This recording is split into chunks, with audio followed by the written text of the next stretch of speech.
మన భారతదేశానికి క్రైస్తవ్యం బ్రిటిష్ వారి ద్వారా వచ్చిందని, మన భారతదేశానికి మరియు క్రైస్తవ్యానికి ఎటువంటి సంబంధమూ లేదని, నిజదేవుణ్ణి తెలుసుకుని సత్యమార్గములో నడిచేవారిని మతం మారిన వారని, మాది లక్షల కోట్ల సంవత్సరాల చరిత్ర అని ఎంతో మంది మత ఛాందసవాదులు క్రైస్తవ్యాన్ని ప్రశ్నిస్తూ ఉన్నారు.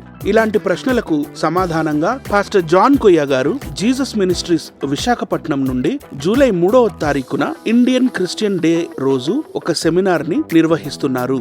ఇండియన్ క్రిస్టియన్ డే, భారతీయ క్రైస్తవ దినోత్సవం, జూలై 3, 2026.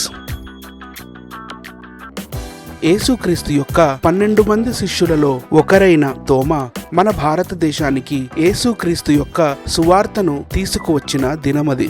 అప్పటి నుండి క్రైస్తవ్యానికి మన భారతదేశంలో 2000 సంవత్సరాల చరిత్ర ఉంది. ఈ 2000 సంవత్సరాలలో క్రైస్తవ్యం మన భారతదేశానికి చేసిన మంచి ఏంటి, మిషనరీలు మన భారతదేశానికి వచ్చి ఏమేమి సంస్కరణలు చేశారు, అటు తర్వాత క్రైస్తవులు మన భారతదేశానికి చేసిన సేవలు ఏమున్నాయి, క్రైస్తవులు భారతదేశ స్వాతంత్ర పోరాటం కోసం పోరాడి ఏ విధంగా మన దేశానికి స్వాతంత్రం రావడానికి వాళ్ళు కారకులయ్యారు, ఇవన్నీ విషయాలు కూడా మీకు జూలై 3వ తారీఖు 2026 అంటే వచ్చే నెల విశాఖపట్నంలోని QMB చర్చ్ లో 1 డే సెమినార్ లో తెలియజేయబడతాయి. ఈ సెమినార్ లో నిర్వాహకులైన పాస్టర్ జాన్ కొయ్య గారు, OBCC మినిస్ట్రీస్ నుండి పాస్టర్ హనీ జాన్సన్ గారు మరియు AKWC అపాలజెటిక్స్ నుండి బ్రదర్ అనిల్ కుమార్ గారు ప్రధాన వక్తలుగా ఉంటారు. ఆసక్తి కలిగిన ప్రతి ఒక్కరూ ఈ 1 డే సెమినార్ కి జూలై 3వ తారీఖున